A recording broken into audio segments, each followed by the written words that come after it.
Inspiration. Such a demanding thing. Or does it have to be? You can't make something if you're not consuming something. Or I create art in ordinariness. One doesn't have to look very far. Let me say a cosmic phenomenon. In conversations, ideas come to life. All of these things can be well springs of creativity. I want to be able to teach people, inspire people. That's where it all began. Somehow managed to see an opportunity where others didn't. Get it off the ground, people resonate with it, and it's become its own thing. They told a story around it, and that's what really inspired me. There's so many possibilities. It's a very big pond, I guess. Thankful that I got super bored not doing anything, so that made me start putting myself out there. Just be yourself. Just appreciate everything. It's All Material. It's a podcast for and by creatives. My name is Aubrey, and I dare say it's all material. Let's get to the nitty-gritty now, shall we? It's All Material! Welcome to the show where we talk about all things creative and the other things that come with it. This podcast aims to show some love to artists all over the world. And, today's going to be quite a trail mix because not only will we talk about music, we're going to talk about many other things. That's the thing about creativity. It can be inspired and it can be caused by anything. And over the years, I met people who have made an impact on me, not just because of their work, but because of who they are as people. And one of those people is with me right now. Hey, Marius, how's it going? I'm doing great. How about you? Yeah, I'm great. Your hair is so long right now, buddy. How long is it? I don't know. It reaches my back. I haven't had a haircut since the start of the global situation. Right now where I'm at, we don't need to wear masks anymore. Wow, sana all. Yeah. Since when did you stop wearing masks? For a couple of months now. So we don't really need to wear masks. But a few weeks ago, so where I'm at, decided to open the borders to the other states. And because people from other states went in our state, they brought along some of their stuff. So the cases spiked ever since the borders opened. For some places, we still need to wear masks. Right now, the political situation, actually not the social situation here, is some establishments require people to be double vaxxed in order for them to enter the establishment, and some people don't like that, so they're having rallies, and they wonder why cases spike in those times. They're also doing rallies here in the Philippines, but I think it's more on the presidential campaign and stuff. But yeah, it's kind of sad, but I do understand if it's related to politics because it's almost the elections there, right? This coming May. Yeah, and everybody's just giving everything, giving love on Christmas Day. But they're wearing masks though. Yeah, they are. Yeah, they are. All right, okay, that's perfect. I'm also curious, the gigs are back on there in Australia, right? Well, it depends. Each state has their own stuff going on. So I don't know what's gonna happen after the opening of the borders, though, because we already had gigs lined up for Brisbane. A lot of the people from Sydney were already coming here. The artists, I mean, not the audience. And they had shows, but I think they all got canceled now because of the new cases. Oh, that's too bad. Yeah. But you were able to watch that quartet that you mentioned, right? No. What? Why not? So here's the situation. I already I already bought my tickets. I was supposed to fly out to Melbourne, 20th, and return on the 24th. But because the borders open on the 17th and things just got wild, I decided not to because I couldn't risk it. Because right now I'm living with my sister and I have a nephew there who's still 5 years old. Oh, right. I remember, yeah. Yeah. So I can't. So you decided not to go, but you got a refund, right? Was it non-refundable? Dude, okay, here's a tip for everyone who's buying tickets right now. Because there was this option for me to add an additional a few dollars more to safeguard that if ever something happens, I can refund. I didn't opt for that, which is a big mistake. Yeah, so every time you see an option like that, go for it. Click on that checkbox because it might just save you a lot of money if something crazy happens. And Yeah. these days, something crazy will happen. While we're doing this podcast, I just want to go back to the day we met, you know. It was like at a gig. Do you remember that day? It was at a gig in 2010, and I remember you were wearing a dress Oh, dude, and yeah. you had black nail polish on. Was that the first Yeah. time? Because I think that was like the. Oh, yeah, it was. Yeah, it was. It was the first time that we got Yeah, yeah, introduced. Yeah. because you were playing with our drummer. Oh yeah, yeah. And you know, you were playing with our drummer. Yes, your drummer was our guitar guy back then. Okay, so our drummer was playing guitars Yeah, for you. Okay, got it. because you were doing a cover from UDD, and then I just read the news. Dude, Yeah, that bummed me out. that sucks. It really does. But we still have you, though, so that's cool. Is this gonna be an Arnel Pineda thing? Where or I have to Just audition? step up and tell them, like, hey, do you need a new vocalist? Because, like, I think they hi. won't have me. I think I won't be able to pull it off. I think you could. No, somebody will do a better job, I swear. Yeah, and it doesn't have to be a girl this time. Yeah, who knows? Maybe they'll get a guy. Oh, yeah, that's true. Anyway, yeah. So, yeah, we met at that. It was, It was an it wa- MTS. yeah, it was in MTS at that open area there. So what was that competition all about?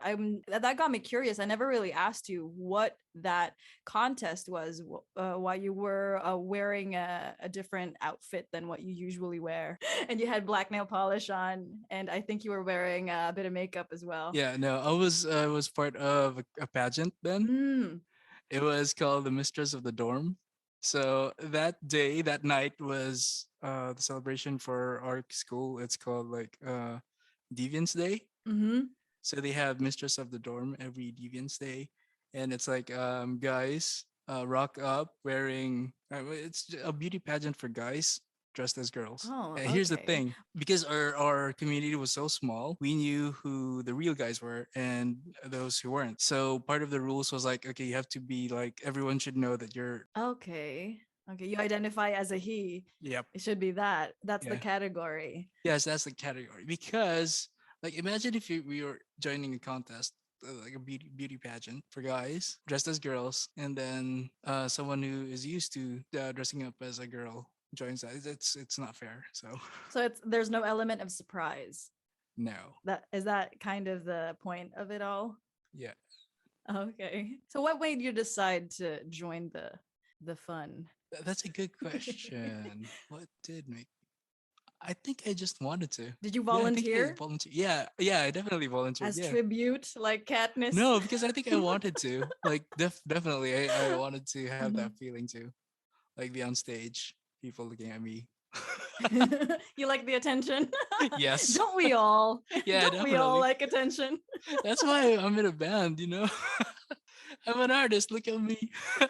Dude, I was looking at the pictures. I was like, man, the makeup artists for me back then, they were really good because I was like, man, I date me. You'd date you. Wow. That sounds like a Kanye thing to say. Bruh. And come 2011, I had you guys for like a few of our station's events as well with your multiple bands. A lot. Have you ever tried holding another instrument other than the bass when you were in a band, or did they always get you as a bassist? No, they didn't get me as a bassist, but since nobody wanted to play the bass, so Why? The unwanted instrument. yeah, Or because maybe like because it was too challenging. Maybe no, nobody could play it better than you. no, definitely not. Everybody would just wanted to be on guitars. They just didn't like the bass instrument, I guess. And then me, I was like, yeah, I'm hungry to play in front of the stage, so let's just go. Let's just go. Also because okay, the reason why I am a bassist is because like I was in a band with this girl that I liked. Oh, I think I know the story of that. Oh yeah, you definitely know her. We're still friends, and you're still friends, I guess, right? Yeah. I think so. Yeah. Yeah, on socials. And then all of us, the four of us there, were part of a guitar group back in college. And so everyone was used to Mhm. playing rhythms and lead because nobody wanted to play, like it was an acoustic group. So, and I wanted Mhm. her dreams to come true. So I just, Oh, okay. So you were kind of the savior yeah. No, not a type. savior. I'll be there Oh for yeah, you. definitely that. But I didn't see myself as a savior, but more like I'm going to support you in everything that you do kind of guy. The healthy kind of guy, and not the "you're my project." Yeah, no, if anything, I was her anyway. Okay. No, we were friends though. So when did you start playing an instrument? Like when did you start to think that this was for you? Like when did you pick up your first bass? When did you pick up your first guitar? And what made you want to pick an instrument up? I think it was first year high school. Yeah. That's when I really wanted to play the guitar. Because in grade school, there was this class called Rondalia. Are you familiar with that? Yeah, I think everyone's familiar with that in the Philippines. Mm. So remember in music class, the class would always be divided between the people who wanted to play the guitar. There was guitars and also the banduria, and then other people were going to like this other class where they would learn how to sing. So I was thinking like I don't know how to sing, so I'll just play the guitar. And then there was this time, I think it was the second quarter, we had Mhm. a quiz where everyone was supposed to like play chords, Oh, and okay. I didn't learn the chords. Mhm.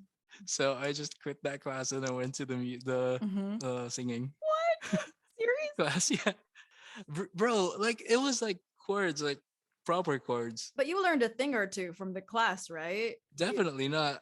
Probably C, like the open chord C. Yeah. Okay. So I learned that, and then didn't know how to explain it to my parents that I quit that after they bought me the guitar. So I just like broke the guitar Damn. voluntarily, Whoa. and then yeah, Rebellious. so dude, like so yeah, so that was like fourth grade going to sixth grade. Mhm. I never went back to the Ronzalia room. But when college came, I got introduced to Linkin Park. My guy friends there were like playing along with Linkin Park. I was like, man, I should have learned guitar.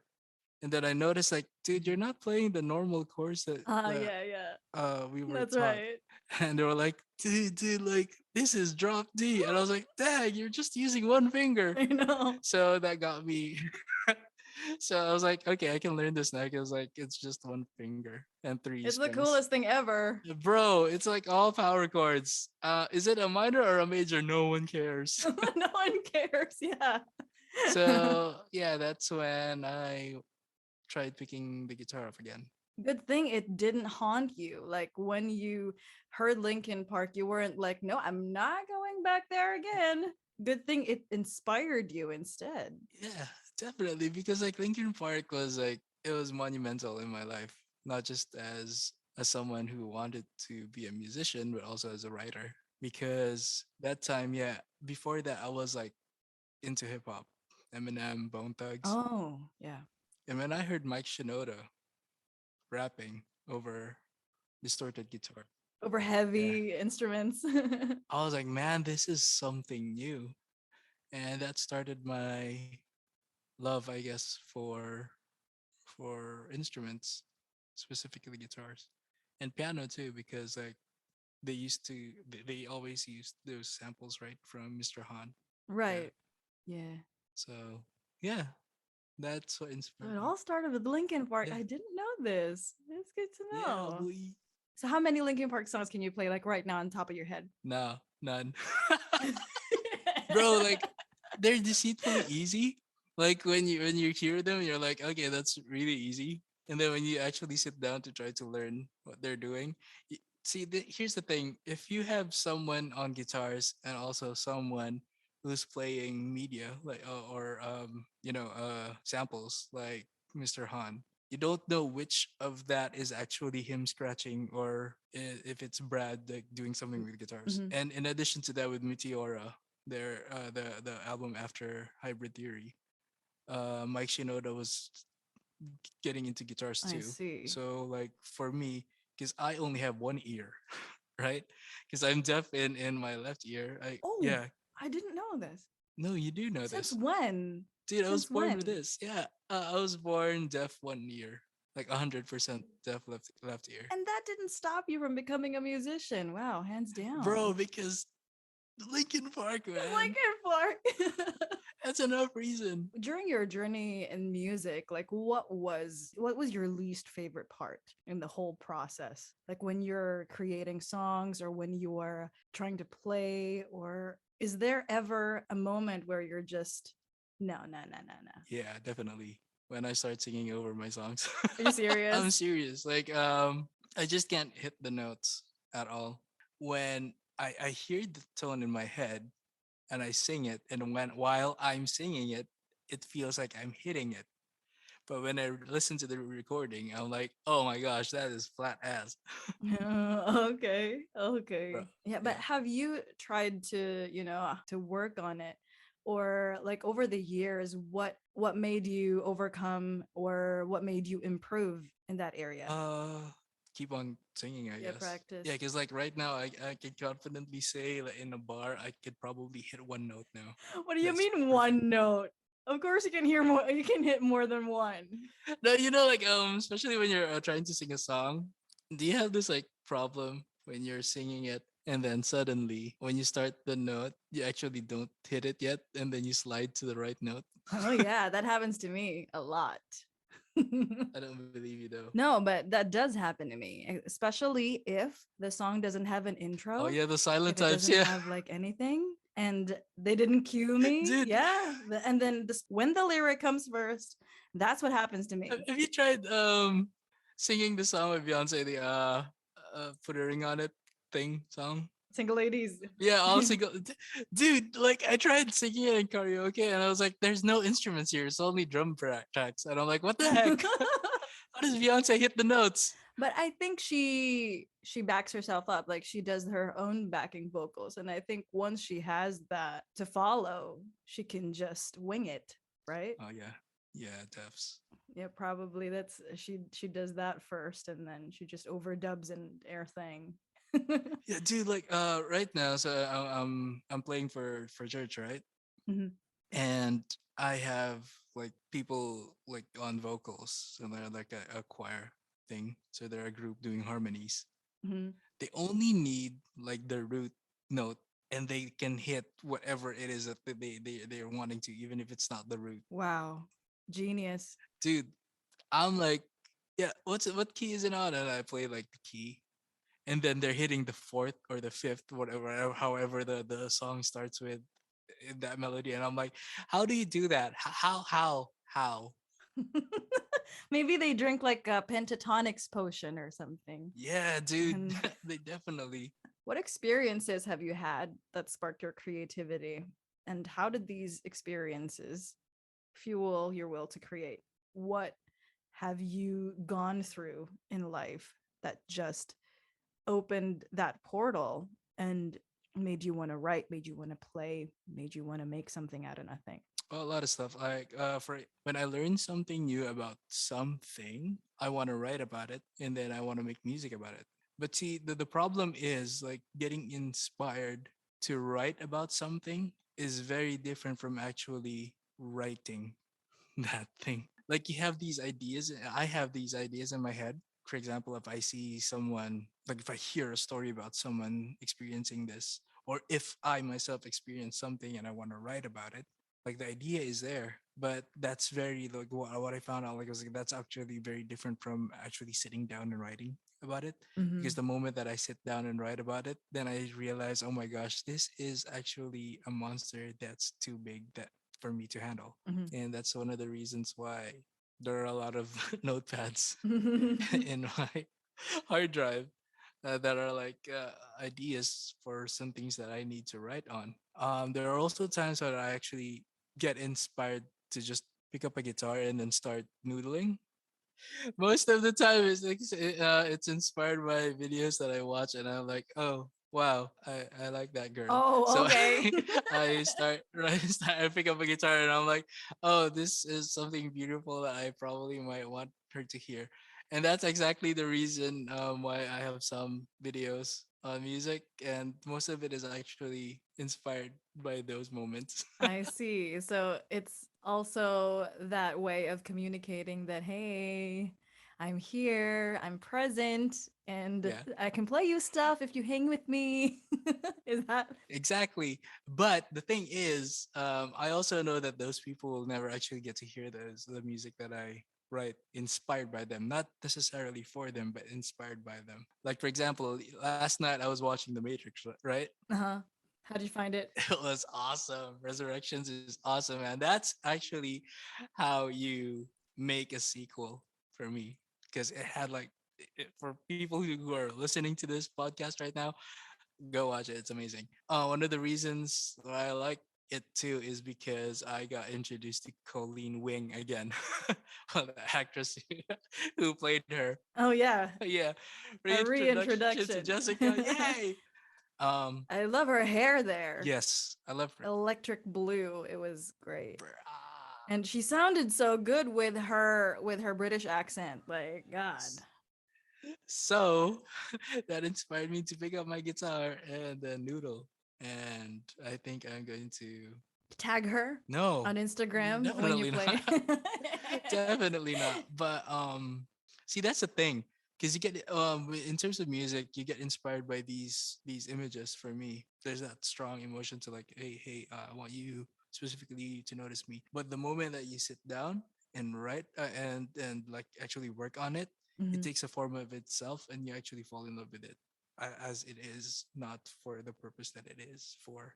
Like the intention is almost evolving Right? when while Yeah. you're writing. Before when you sit down, like this is why I'm doing this. Yeah. And then once you get to Yep. it, once you work on it, it becomes a totally different thing. It becomes I'm doing this for myself or for the love of Mm. the creation that I'm working on, you know? It's yeah, and that's the beauty of it.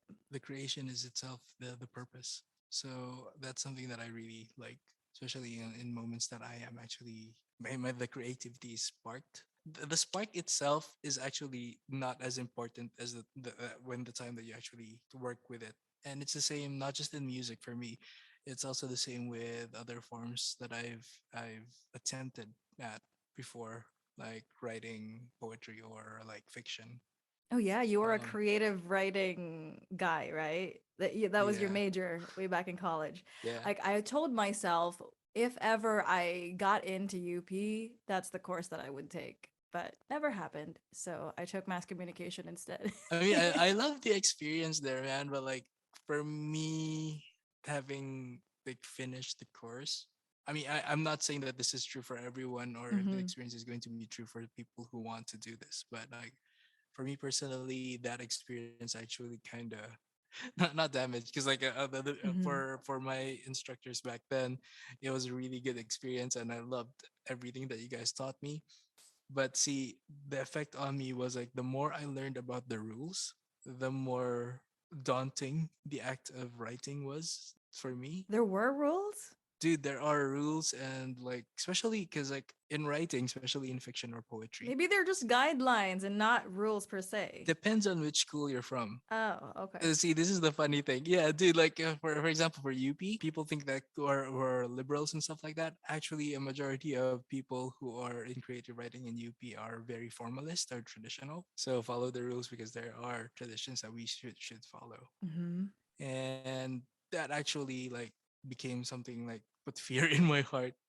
So that's actually one of the reasons why sometimes I actually don't finish what I start, Mm. and it's something that I'm on a journey on right now because I'm slowly starting to put into action something that someone told me before, Hmm. which was finished is always better than perfect. Oh yeah, So that's a great quote. If you yeah, guys are listening right now and you haven't finished something, you're in the middle of it, and you should finish it right now. If not now, then when are you going to do it? yeah. Yeah, going back to your writing work, you said that you had some struggles in finishing the some of the stuff that you wrote, but you did finish some of these pieces, right? And I was just curious, like which piece was your favorite? Like what was the piece that you were most proud of? The one that I was most proud of, probably the one that I submitted for a workshop. So there's this national workshop that happens in Siliman, in Dumaguete, Hmm. and then I submitted this. After this was like after applying for other workshops and getting rejected. So in this workshop, I got accepted. If I am going to read that piece again, I could say that it really sucks, but I'm really proud of it because that's the one piece that got me into that workshop. The point of me submitting that piece was because I wanted it to be workshopped so Wow. I could use it for my thesis. Oh. And I Yeah, used yeah, it for yeah. my thesis, and like I actually graduated. So I'm proud of that. It's not good, but It's finished. it's finished exactly. So it got me places. So I'm happy with that. And I'm proud of it right now. And since you were talking about inspiration just earlier, I'm just wondering what your experience is like with the lack of inspiration. Like, do you ever like get creative block, and how do you deal with it? I actually don't. I don't think about it that much because like when you really sit down and think about it, ideas really flow from. This is what I believe. Like ideas just flow from people, from everything that they see or they learn or they read. Mhm. For me, like the urge of writing always comes from me reading about something or studying something. If I read something and then I get that flash of inspiration, like, oh, so this is actually how it works, or this is actually the reason why this person did it, then we always get those ideas. The block, I think, is when we stop learning or stop reading or stop consuming. I Right, remember right. like one of the things that my instructor in creative writing did before told me was like, you can't make something if you're not consuming something.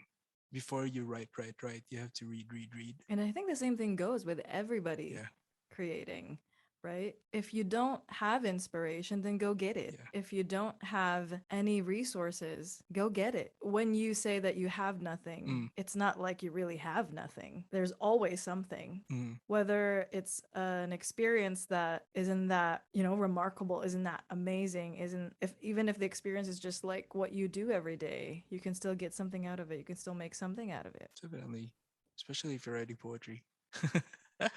Also, like I think it's the same for anything else that we do in life. Basically, like if I were to give an image to this, it would be like, dude, you can't pour out of an empty cup. Like, create something if you're empty. Yeah. You have to get yourself filled up first, either by experiences, by reading, by by just being with people too. I mean, I know that's gonna be hard for in times of pandemic, but like for example, There's always Zoom calls. yeah, there's Zoom calls and what we're doing right now, these conversations. I'm pretty sure like because right now I've been like having ideas now because like the thing about conversations is like you get to say your ideas and there's that power in it when you're actually saying something that it actually comes to life and you see it like in your mind's eye when you're saying it, like the idea can actually be molded better now because you've said it and you've given that idea to someone else. I think that's beautiful because like in conversations ideas come to life because like we pour them out and then we can actually like mold them. There's that inevitable brainstorm Yes. happening Yeah. like during interaction. Uh-huh. And I think what's great also about conversations is that sometimes when we're too selective with the things that we believe in, when we're too selective with the opinions that we have and with the principles that we live Mm. by, hearing somebody else's opinion Mm. also makes us consider like yeah, Yeah. that's one way to look at it. It's not just going to be you, it's not just going to be all about you, and you get to learn a lot from them and why they believe what they believe. And I think that's just really awesome when you share those opinions with Mm. people. I mean, it still can be a healthy conversation even if you don't agree on something. It can still be something that you can ponder on like afterwards. Like who knows? It kind of opens your mind when you learn to Yeah. listen to people. Yeah. I think it's beautiful if you just listen to people really, especially if they're like they have different opinions on something because like conversations are not supposed to be places or Mhm. battlefields. Yeah. They're just like lay of the lands. That's just it. Like you state a fact and that's it. You don't have to change it. But like you or in this case you state an opinion anybody who's like a part of that conversation That's right. doesn't have to change it, but just like look at it, observe, and like see what the idea is about or where they're coming from. For me, it's more important like when someone states something for me, because right now I see the value of the person more than I see what they're thinking about. So for me, when someone talks, I'm thinking, where is this coming from? I want to know you, not just your ideas, but what made you think about this. Because I think the beauty is not in the idea itself, but from the person where the idea is coming from. Because like whether you like it or not, we are all formed by experiences that we have, and some of those experiences we can't change. But all of those experiences help to create something that who we are now, who That's you right. are now, who and everyone else is now. And I think everyone else is really like everyone in the world is beautiful. And like for me in these conversations and these ideas, what I'm looking for is like the person behind those things, because like I want to see how beautiful you are as you are right now. But that's just me. Wow. So, from what you said, you are more into building relationships with people. Definitely for me, pivotal thing that I realized, especially when I moved here in Australia, so many people around the world and so many different experiences and so many ways of looking at the world. And above that, each and every one has like this inherent value in them, and I want to see that. I want to see that more, especially because the way I lived my life before. I couldn't care any less for any other people that I can't get something from. Because that's just who I was. That's the person that I was when you met me, when I was up in that stage, because I wanted all attention to me, right? I see. Because I didn't care for everyone else around me. So when I moved to Australia, that was when I was asking all these questions, especially when it comes to my like existence or the way people are. It brought me to that journey. Did you have that aha moment, like, More of a moment. more of Like a moment? Yeah. yeah, not like a point where I actually get an answer, but I realize that I'm actually asking the right questions now. Right. Like this is something that even I realized more. There is beauty also in the questions. You don't have to get the answers right away, and I think we have to be vulnerable to the fact that sometimes there's just no answers at Yeah. all. Sometimes they just don't reply. They just scene zone you. No, I'm kidding. Sometimes they just there are Oh, just no answers. where is this coming from? Where is this coming from? What's your heart? No, I'm kidding. I'm kidding. Just to break the ice a bit because you're being too serious.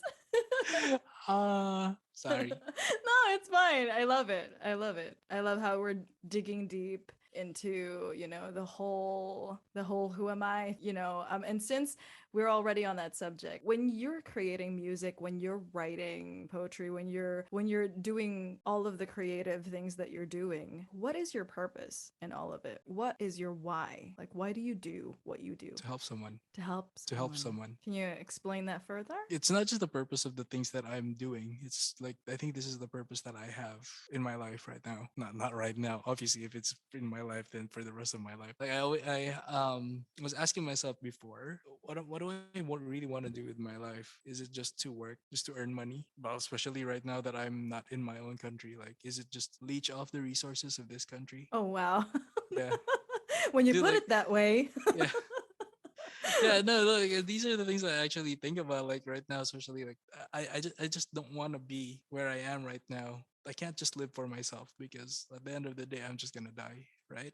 Everyone, Mm. and for me, what's more important is like I want the image that I always have in my head right now is like to lift people's heads up, because for the longest time, I have also lived with my head down. Mm.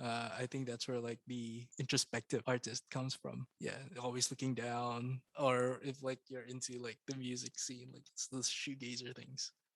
Just look down and be introspective. Introspective, yeah. Yeah. Do you have a pseudonym for yourself, like when you're doing your art? Yes. What is it? In high school, people know me in my art as Psycho. Psycho. So it's spelled Saikow. Yeah, I had to spell that in my head. Yeah, it's like the way you say it is the way you spell it. Psycho. What made you choose that name for yourself? Because I had a crush and her name was Wacky. And you wanted to be psycho so that you'll be two peas in a pod. Yeah, step it up. Like, hey, we have something in Yeah. common. Wacky was really her name, or we're just hiding her in the name of Wacky? No, people know her by Wacky. I think she's married now, so guys, Oh. just hush. A lot of Easter eggs on this episode, y'all. It's like Matrix Resurrections. I know. I was having mixed feelings about the movie, actually. No, I just loved it. Okay. Okay. Yeah.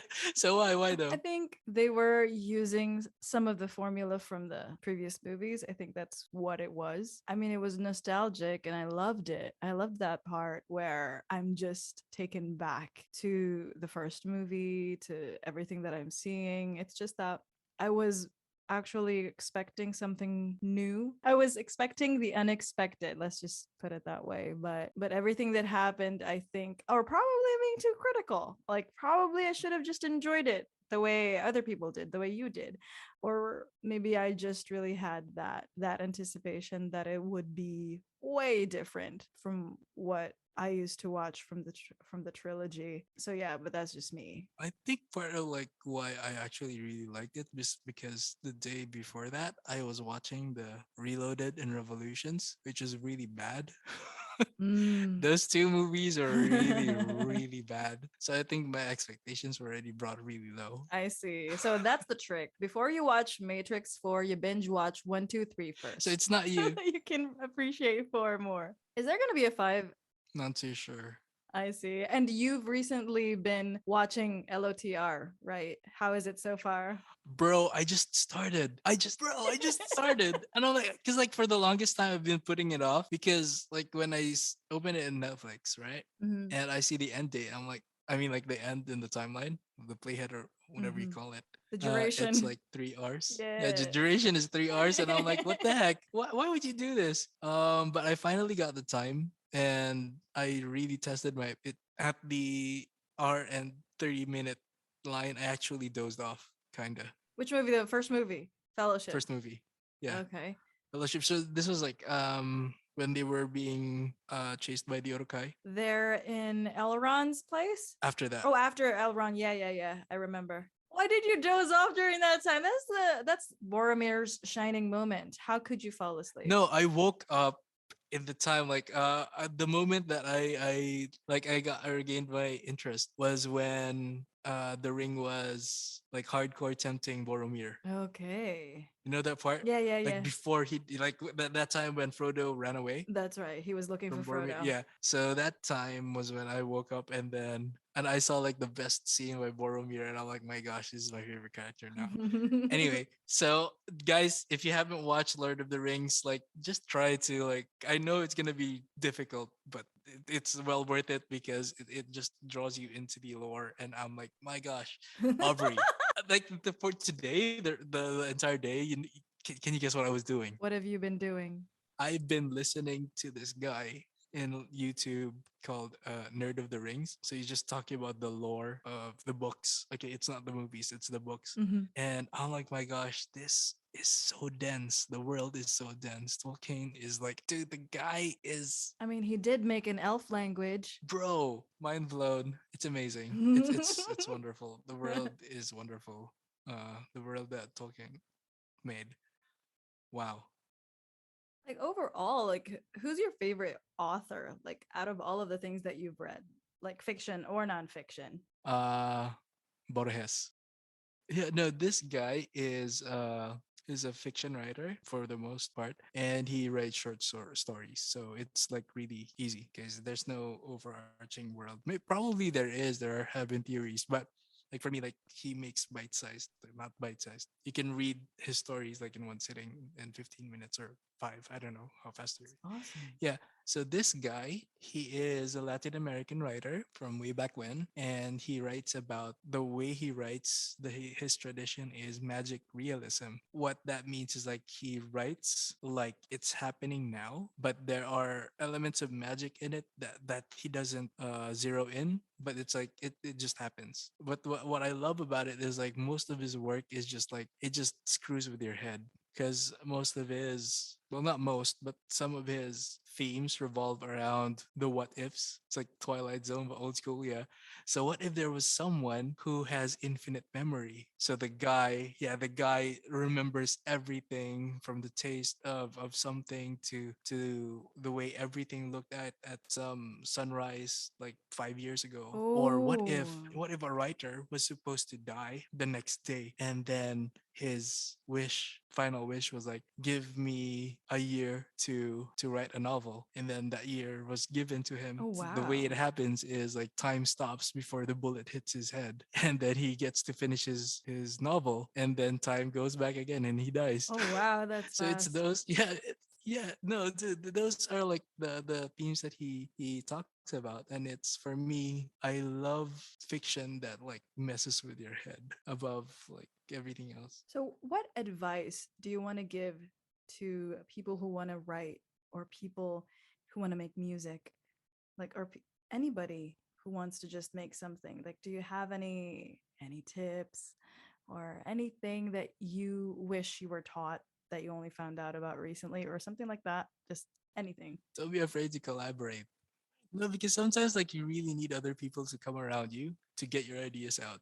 For me, because like that's one of the things, like when we were talking about writer's block and stuff like that. You actually need healthy people around you. Yeah, need those healthy relationships with other artists that help you make or give birth to what is actually inside you. And that's actually challenging because sometimes like when you do have ideas, some people twist it, and it's not bad. I'm not saying that those people are bad, but we also have this proclivity that when an idea is given to us, we mold it in our image too. We have to be careful of those people. I'm not saying that you should hate them, but you have to understand that there are people like that. What you want to be surrounded with is people who would encourage you to make what you really want to do, like help you do it and know how you work. So basically, like surround yourself with friends that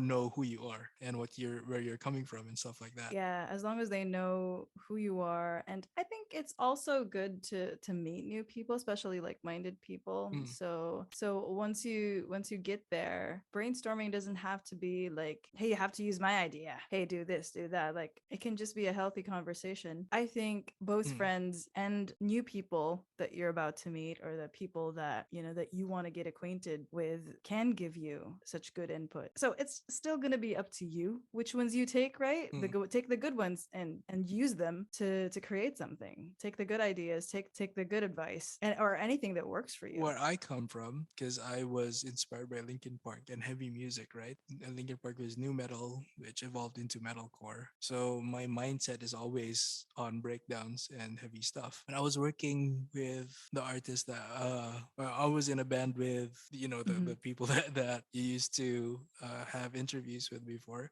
I know what the writer was wanting to create. And I think for me, that because I did what was wrong. I did everything wrong in how to collaborate when I was working with that person, because like every song that we wrote had a bass drop and a breakdown, which is definitely not where, Mhm. like, not part of her personality as the main songwriter. And I'm speaking from a position away from that now, like, okay, that is actually that was not healthy at all, because the songwriter has her own voice, and that's the voice that you actually want the whole world to see or to hear, and that's how you want to collaborate with other people. She needed help in making that. What I gave her was the exact opposite. I did help her produce that music, but I've twisted it Mm. so bad that the only thing that she wrote at that point was just the melody and the main melody and the lyrics. Like, again, from what I've learned. Or probably you're being too hard on No, yourself. no, Come no. on. I Maybe probably, it was good. maybe it was good. Like, I mean, like, it did turn out well, but at the end of the day, it's like we also have to be sensitive with the fact, like, if you do something, especially with someone's work, it probably might affect them in a way that they might not want to write anymore. Do you understand where I'm coming from? It doesn't have the same effect on everybody. So even if you meant well, even if Yeah. you meant well, it might mean a different thing to people. Because the last thing that you want to do is like stop a writer from writing or stop a musician from playing music because like they feel like what they're creating isn't good enough because you basically built on top of that on their ideas. Yeah, I think it also depends on who you're collaborating with. Like if you know that person well, you would know what works for that person, and if it's still, yeah, and then we go back to again building that relationship with your collaborators so that you two can brainstorm in a healthy way without trampling on each other's ideas, but instead you go and amplify those ideas and you turn it into something that you're both happy with, Yeah. that you're both proud of. Yeah. I mean, like, for example, you released an album, right? Like, do your listeners know that? Now they do. Okay. So this lady here released an album which blew my mind a year ago because you made songs that I would not have thought of. Like, I remember I was listening to, which song was that? It was definitely 1991. 1991. Yeah. That was the one that I sent the video of me playing after I heard it, right? Yes, and that was what you covered as well, and you made a music video of, and I so appreciate that. It was great. Like the chords that you used for that song blew my mind, and your melody for that song. Yeah, dude, like that song actually, dude. That's good to know. Guys, if you haven't like search for it in Spotify, it's good. I love it, and I would not have thought of those things at all, but because that's your voice, Aubrey, and like for me, that was a gift for me. Oh, that means a lot, man. Yeah, so what's the next one? I sent you a few of the new ones that I'm putting out, but it's not done yet because I got sick recently, right? And Yeah, yeah. I'm still working through this creative hiatus, but getting better at it every day. So let's see. 2022. I'm feeling Nice. 2022. I am feeling. I don't know what I'm feeling, but I'm really excited though. Oh, with the stuff that you're doing at the moment. No, with your release. Why me? I thought I was having an interview with you. So is there like something that you're excited to work on? Your music or something that you're writing? Do you have these moments when you're like just thinking about, hey, I should probably finish that song? Yeah. 2020, 2021, those 2 years, they're really tough on me. Some of it was like health wise. It just dawned on me like, hey, dude, tomorrow is not promised. So what are you gonna leave on the world? Just like those hard drives of unfinished songs. I really, really want to finish those songs.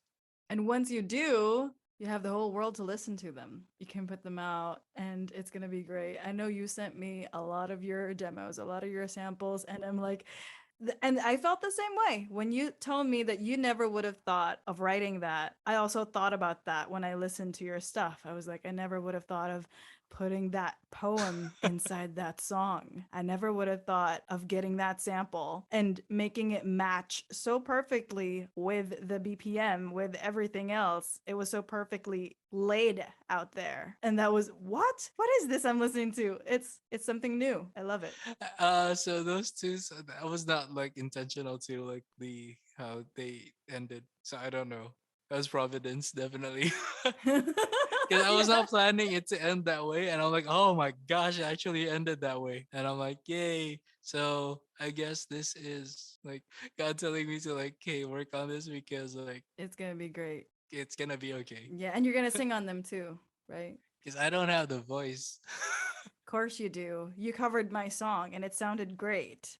Yeah, because like I sounded like a stalker. It sounded like it was a Deftones guy. Your lyrics, though, it can be interpreted that way Does it sound like a stalker singing it? because that's how I interpret it. Oh yeah. So when you were singing it, it was sexy. What?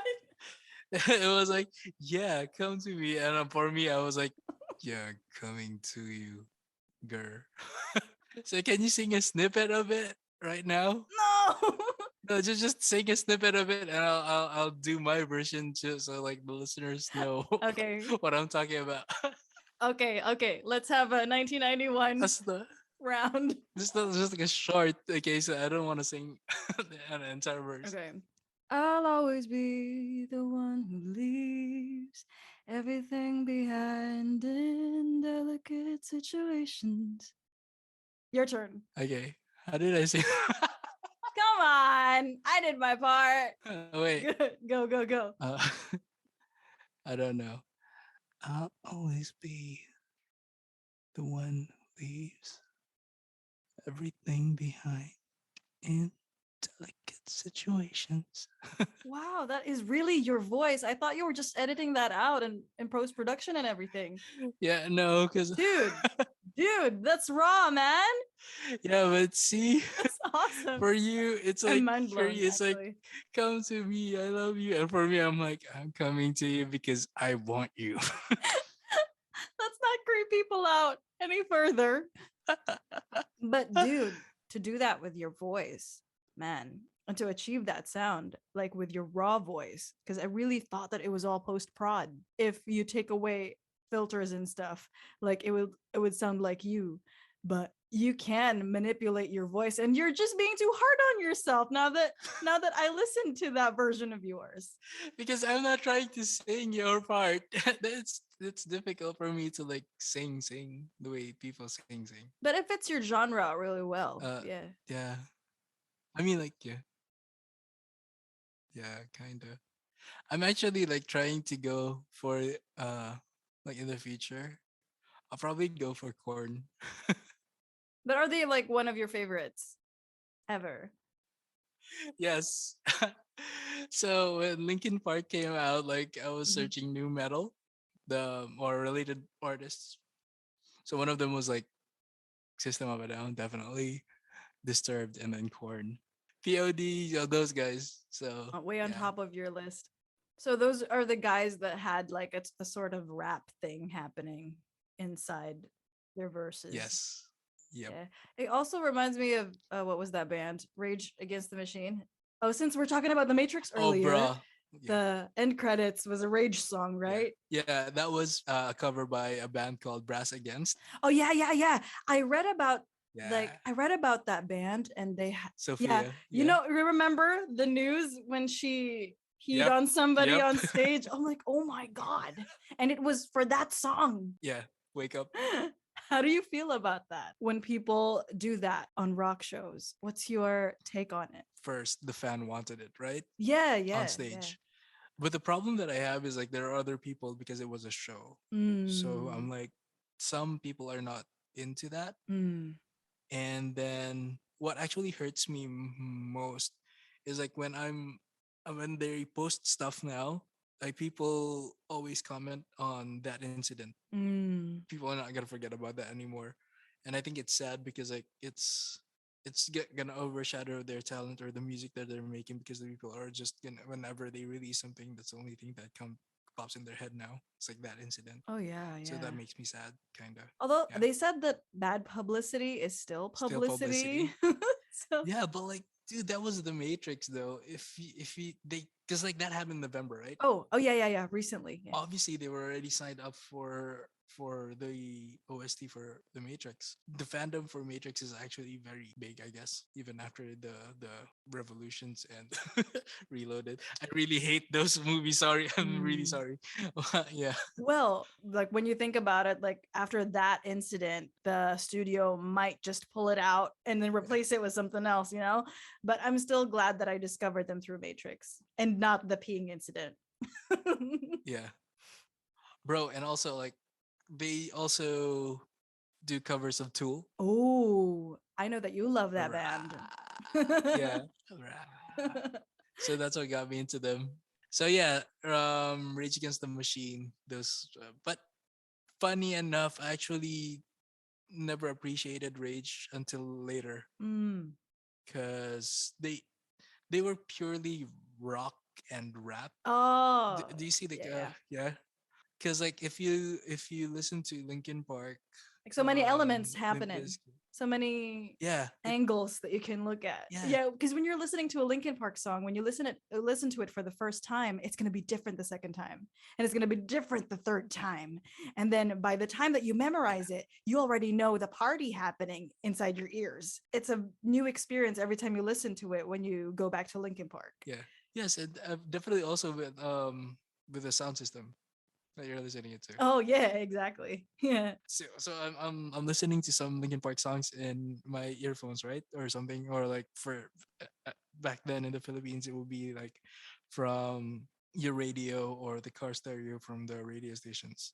But when you listen to them actually in really high definition with really good sound system, especially because it's open air and like I can only hear like Mhm. mono, right? So if it's surround sound, you can actually hear every part clearly Oh yeah. for Yeah. for someone like me. And that's when you realize, oh my gosh, Mr. Han is doing a lot of stuff underneath. Like there are so many things happening right now, so many layers. Like those guys, they were like the producer for I think it was Rick Rubin, probably.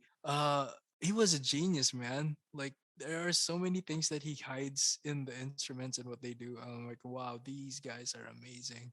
And put that, okay, so now we're talking about that, and then compare that with Rage Against the Machine. Rage Against the Machine, they really want it raw. There's no Mm. post production in what they do.